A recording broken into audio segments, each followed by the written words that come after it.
When I was born, my father didn't smile, my mother didn't cry. They just stared.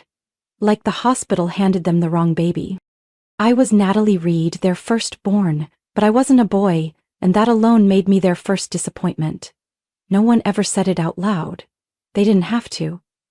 I saw it in the way they praised my sister's smile and ignored my awards, in every sigh behind a closed door, and in the way I learned to stop asking for hugs. "It's okay. Maybe next time we'll have a son," I once heard my mom whisper to my dad on a rainy night when I was just 3. And that next time was Allison, my younger sister, born 2 years later. But instead of disappointment, my mom lifted her up and exclaimed, "She's as beautiful as an angel!" I remember it clearly. The whole house lit up. And me? I sat curled up in the corner, hugging my worn-out teddy bear, watching everything unfold, not understanding why I suddenly felt so small. Allison was the spitting image of our mother: golden blonde hair, sky pupil eyes, rosy cheeks, and a smile as sweet as cotton candy. I, on the other hand, inherited my square jaw and deep hazel eyes from my grandmother, the one my mother never spoke kindly of. Allison had a way of getting under people's skin, in a good way. She could break a vintage vase and still be pulled into Mom's arms with a laugh and a, "You little clumsy sweetheart." Meanwhile, if I so much as raised my voice at the dinner table, my dad would slam his knife down and say, "Girls shouldn't be this loud." It didn't take me long to realize that if I wanted to survive in this house, I had to depend on myself. I learned to tie my shoes, pack my own lunch, and walk to school alone by 3rd grade. Allison? She still had breakfast made for her every morning through middle school, as if she were royalty picked straight out of a picture-perfect dream. I never lacked material things. I had clothes, books, and a room of my own, but warmth, validation, and real affection were always just out of reach. They didn't abuse me. They just didn't care. During my senior year of high school, over dinner, one where no one even bothered to ask how my day had been, I finally looked up and said, "I want to study economics. Tennessee State has accepted me, and I got a 40% scholarship." Silence. "Are you sure?" my mother said, her tone as casual as if she were choosing a new vacuum cleaner. "That field's so dry, Natalie," my father added. "Why not pick something more fitting, for a girl, teaching maybe? Or nursing?" I swallowed hard but kept my voice steady. "I like numbers. I want to work in finance." Mom picked up a potato, smirking. "Well, I guess that's your choice. Just don't come crying when you regret it later." Allison, then a sophomore, giggled beside me. "I'm thinking of studying psychology. I've always been good at listening and understanding people." The moment she said it, both my parents nodded in approval, like she had just cured cancer. I stared down at my plate, scraping the now cold gravy with my fork. I'd grown too used to playing second fiddle in my own house. But that night I made myself a quiet promise. I would not let my dream be shaped by the fact that I was born the wrong gender. I would leave this house, live the life I chose, and never again beg for anyone's approval. I met Ethan Marshall in the university library during my sophomore year. It was one of those sudden fall downpours, and I ducked into the economics section to look up more material for my inflation cycle paper. I was fumbling through a thick textbook when a deep voice spoke behind me. "Looking for applied macro theory? I just put it back on the shelf over there." I turned and saw him, tall in a light blue wrinkled button-down, thin glasses, and a smile so genuine it caught me off guard. He handed me the book, his hand still damp from the rain. "I'm Ethan, senior in econ. You?" I awkwardly extended my hand. "Natalie, sophomore, also econ." "Well, that's perfect," he said. "I've got a presentation in Professor Ramsey's class tomorrow. Want to come sit in? You'll probably take her next year." I didn't know why I nodded. Maybe it was the way he spoke, calm and kind. Or maybe because he was the first person who noticed me without stamping a label like "too cold for a girl in economics."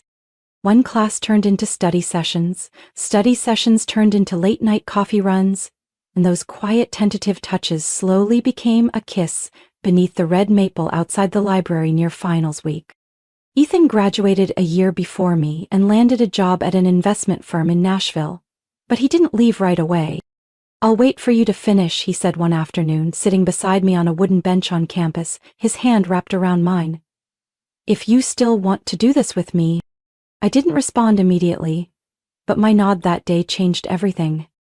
We moved into a small 2-bedroom apartment downtown after I graduated. It was worn, the paint fading, but the kitchen was warm enough for evening meals and the balcony held just enough room for lavender pots. We didn't have much, but we had each other. And to me that was everything. The first time Ethan met my parents was during Thanksgiving. I braced for a tense, awkward evening. Instead, it felt like I'd stepped into a parallel universe. "Oh, Ethan, I've heard so much about you," my mom beamed as she opened the door, pulling him in like he was already family. My dad clapped him on the shoulder. "Bravo Capital, huh? Big firm, impressive." They asked about his job, his future, his parents. They didn't ask about me. Not if I was doing well, if I was happy. No. They only looked at Ethan as if the son they had always wanted had finally arrived. Just late, and through marriage. I forced a smile through the whole dinner, swallowing bites of turkey and cranberry while they praised Ethan's financial career. And my sister? Allison, now a freshman in psychology, sat silently in the corner, eyes locked on Ethan like she wanted to set him on fire. I had never seen Allison jealous before, not until that moment. For once, I had something she wanted but couldn't claim. 1 year later, on an early spring evening just after the city had shaken off its final winter chill, Ethan got down on one knee in the middle of our apartment's living room, holding a small silver ring in his hand, and said, "Natalie, you're the only one who makes everything make sense to me. Will you marry me?" I threw my arms around him and cried, and said yes without a second of hesitation. I wanted a small wedding, close friends, candlelight, peace. But my mother didn't. "You only get married once, why make it so plain? We need a proper ceremony, a big church, 10 banquet tables." "It's not we, Mom," I replied gently. "It's me and Ethan. And this is our choice."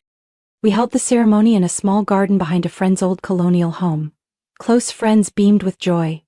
I wore a simple lace dress I chose myself. Ethan stood waiting beneath an arch of white flowers, eyes fixed on me the entire ceremony. I had just begun a new chapter in life. What I didn't know was that, behind Allison's smile, jealousy had already begun to quietly stir, and that the very people I shared blood with would soon sow devastation into what seemed like the perfect marriage. After the wedding, I thought life would settle into something peaceful. Ethan and I returned to our little apartment and slipped into a slower rhythm amid the city haze. I loved our evening meals together, Sunday mornings wandering the farmer's market, and the quiet hours spent lying side by side reading, saying nothing yet feeling perfectly understood. But that calm didn't last long. "Allison told me you two might be expecting," my mother said during her first call after the wedding, as if waiting for me to confirm the fantasy she had written in her head. I smiled faintly. "We're still paying off the mortgage, Mom, not rushing it." "Mortgage or not, motherhood doesn't wait for anyone. I had you when I was 22. At first I stayed silent, but soon after, the second, the third, and every time beyond, I pushed back. I snapped. I blocked numbers.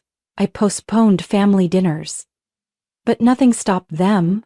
My family, which, let's be honest, only meant Mom, Dad, and Allison, began revolving around one obsession: when I would give them a grandchild. Ethan tried to comfort me. "Let them talk, we'll live our life our way." He was still the kind man I fell for, but I couldn't silence the whispers that always returned after visits to my parents' house. Then one evening, Allison dropped the bomb. "I'm pregnant," she announced, not in a shy whisper but loud and proud over dinner, with a grin that dared anyone to look away.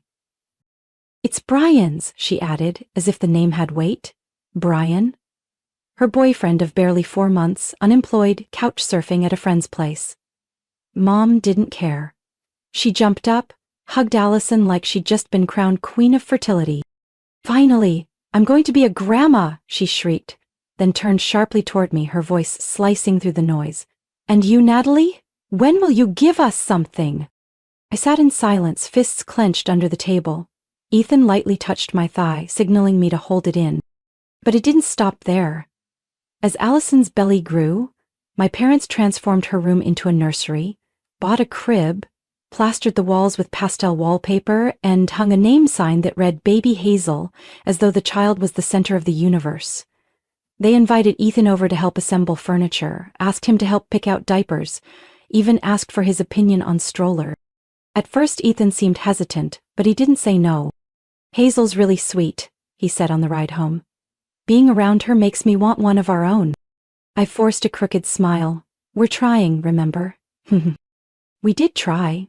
I downloaded a cycle tracking app, took prenatal vitamins religiously, read dozens of articles on optimal positions, foods, timing. Each month was a cycle of hope and letdown. The pregnancy test always showed a single line. After every failure, I told myself, maybe next month. But the next month was always the same, and the month after that too. Meanwhile, Hazel was born. The entire house exploded with baby photos, live streams of her tiny laughs, and every time I visited, my mother never failed to remark, "Look at Allison, so natural, so maternal, a real woman." The first comment made me smirk. The next one hit deeper. By the third, I had already booked a doctor's appointment. Ethan went with me. He held my hand in the waiting room and whispered, "No matter what the results say, I'm not going anywhere." I wanted to believe him, really, I did. The doctor examined me, ran labs, did an ultrasound. A week later, we returned for the results. She looked at me, voice soft. "I'm sorry, the results show your fertility is extremely low, nearly non-existent." My ears rang. Ethan squeezed my hand, but I couldn't feel anything. I walked out of the clinic like someone who had just been hit by a train. A few days later, I decided to tell my parents. I still had a sliver of hope. "I can't have children," I said during dinner while Hazel played on the rug nearby. Silence. Then my mom let out a short, bitter laugh. "What did you just say?" "We saw a doctor. It's confirmed infertility." My mother set her knife down. "Good Lord! A woman who can't bear children? Is she even still a woman?"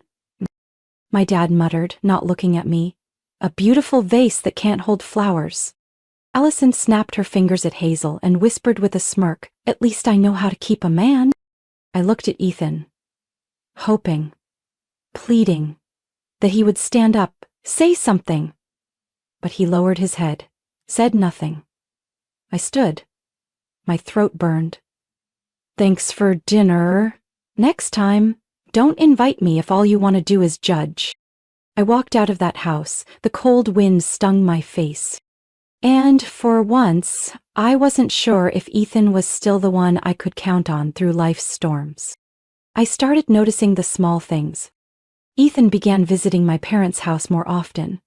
At first, he used excuses like, "Mom asked me to fix the coffee maker," or "Dad invited me to watch the game." But the visits became more frequent. Some weekends I'd wake up and he was already gone. When I asked, he'd shrug and say, "I just stopped by your place. Hazel misses me." Hazel. Ever since she started calling Ethan uncle, everything shifted. Ethan bought her stuffed animals, read bedtime stories to her every night, even took her to the park when Allison was too tired to parent. I didn't blame the child, but every time I saw the way Ethan looked at Hazel, my heart felt like it was being ripped in two. One evening, curled up in the study, I accidentally opened Instagram on my laptop. A tagged post with Ethan's name popped up. My heartbeat slowed. A photo of 3 people, Ethan on the middle seat of the couch, Hazel in his lap, and Allison, resting her head on his shoulder, her arm draped around his back. Casually but unmistakably, the caption read, "Precious time with the most important people in my life." I couldn't breathe. My mind spun. I read the caption once, then again. The most important people in his life were my sister and her child? I didn't text Ethan, didn't call, didn't confront. I needed the truth, not explanations. On Saturday night, I decided to go to my parents' house unannounced. Ethan had told me he had a reunion with college friends in Franklin. I nodded, said nothing. But instead of heading to our usual cafe, I drove to my childhood home, parked a block away, and walked across the grass I once knew like the back of my hand. The living room lights were still on. Laughter floated through the barely closed window. I stepped closer. "What do you think about Ethan and Allison becoming a real couple?" My mother's voice, soft as air, but sharp enough to freeze me in place. She's still young, she can have more children, unlike Natalie, cold and useless, my father added. What the hell are you all talking about? Ethan's voice, low, but lacking the outrage I had hoped for. Ethan, you've taken care of Hazel like she was your own. Allison needs someone like you, and you deserve a real family. My mother went on, persuasive. Then Allison, in her usual sickly sweet tone, chimed in. I don't want to ruin anyone's happiness, but I can't keep pretending either. I love you. I didn't hear Ethan respond, but his silence said it all. I opened the door and walked in. Everyone turned. Allison's face went pale. My mother held her breath. My father dropped his newspaper, and Ethan couldn't look at me. Go ahead, I said, my voice like ice. Let's hear the rest of the plan. Do I need to file for annulment or just divorce? Ethan stood up, awkward. Natalie. I'm sorry. Sorry? I laughed bitterly. For pretending all this time or for getting caught? Allison jumped in. I didn't want it to be like this. I looked her in the eye. You've always wanted what was mine, but Ethan isn't a toy. My mother spoke up. Natalie, you need to understand. A man needs a family, and you can't give him one? I turned to Ethan. So, are you going with them? He stayed silent. Very well, I said quietly. I'll pack in the morning. Have your lawyer send over the divorce papers. I don't want anything, not even an explanation. I turned and walked out. The Tennessee night was damp and cold, but inside me there was no room left for feeling. Only a hollow space where trust used to live. I walked away from that marriage with nothing but a suitcase and my dignity intact. No pleading, no tears, no compromises. I left my wedding ring on the kitchen shelf with only 2 lines in a note. I hope you all get what you want. Don't ever come looking for me. The divorce went through quickly. Ethan didn't contest a single clause. Maybe he knew that saying more was pointless. I moved into a small apartment in North Nashville, where no one knew me as Allison's sister or Ethan Marshall's ex-wife. A few months later, Allison and Ethan got married. Small, cozy, lots of flowers and photos of Hazel. I wasn't invited, of course, but it didn't hurt. On the contrary, I felt lighter knowing I was no longer tied to that farce. The gossip reached me through an old co-worker. They were expecting a second daughter, planning to name her Sophie. My parents proudly showed off their 2 angelic granddaughters everywhere they went. I only smiled, no bitterness, no jealousy. I had no space left in my heart for any of that. Instead, I focused on work. I took a new job as a financial analyst for a growing real estate firm. And with a packed schedule, there was no time left to dwell on regret. One October morning, while rushing to grab coffee before a meeting, I bumped into a man carrying a laptop. Hot latte spilled onto his dress shirt. Oh my God, I'm so sorry. I scrambled to grab napkins. He laughed, immediately calming me. It's all right. My coffee wasn't that hot anyway. That was Ryan Carter, 38, founder of a construction tech startup. We chatted briefly and he asked for my number. I hesitated, but something in his eyes, calm, unhurried, made me say yes. Our first date was at a small restaurant near Centennial Park. No performance, no invasive questions, just honest stories and comfortable silences. I told him about my past, the infertility, the broken marriage. Ryan held my hand, looked straight into my eyes. I don't need a perfect family. I just want someone real. We got married a year later, at City Hall. No white dress, no fancy invitations, just us and a few close friends. Ryan didn't need a crowd. He just needed me. Life with him was unusually peaceful. We cooked together, grocery shopped together, listened to music on Friday nights. I no longer had to prove I was enough every single day. One morning, I woke up feeling nauseous and dizzy. Ryan thought I had the flu, but the feeling lasted over a week. He insisted I see a doctor, and then the doctor looked at me and smiled gently. Congratulations, Natalie, you're pregnant. I froze. That's impossible.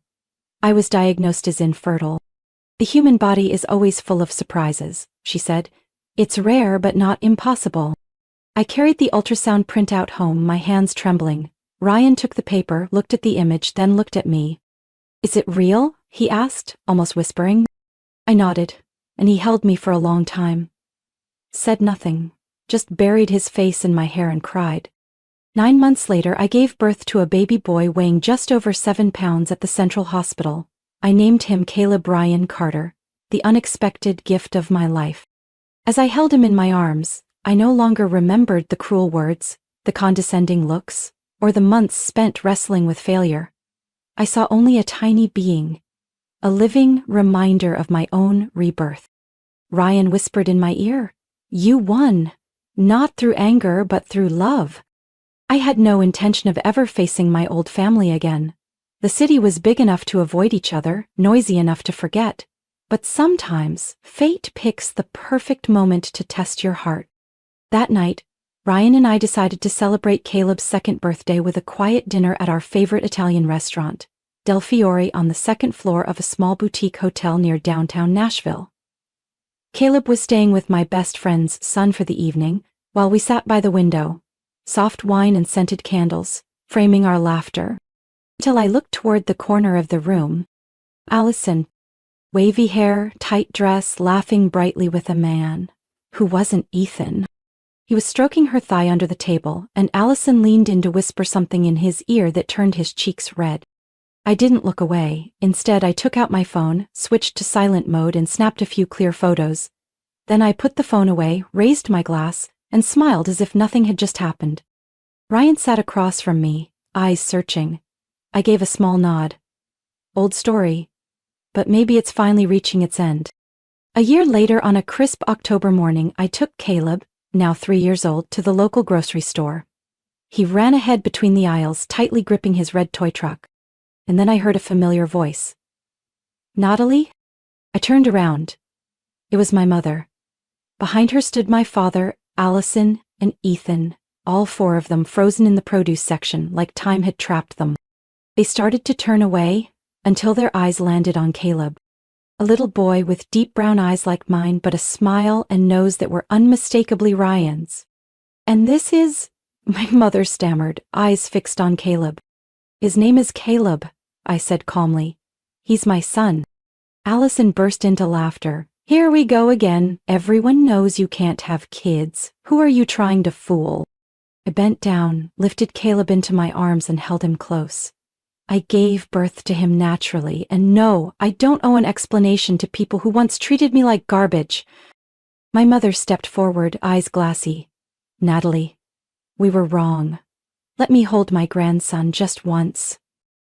I stepped back. "You lost the right to call yourself a grandmother the day you cast me aside because I couldn't give you a grandchild on your schedule." Allison flushed red. "Seriously, Natalie? Still playing the victim? You finally had a baby. You should be thanking us." I laughed, eyes locked on hers. "Oh, thank you for stealing my husband?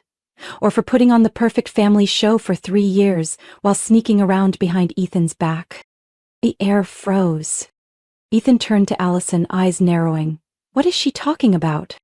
I opened my phone, pulled up the folder I had saved a year ago, and held the screen in front of him. She called it a business meeting. But tell me, do you kiss co-workers in private dining rooms? Ethan snatched the phone, staring at the screen. His expression shifted from shock to rage. "Elson?" His voice raspy. Allison's jaw dropped. She stammered. "It was just a moment. It didn't mean anything." "What about Rose?" Ethan asked, his eyes blazing. "You made me sign the birth certificate. Now I want to be sure."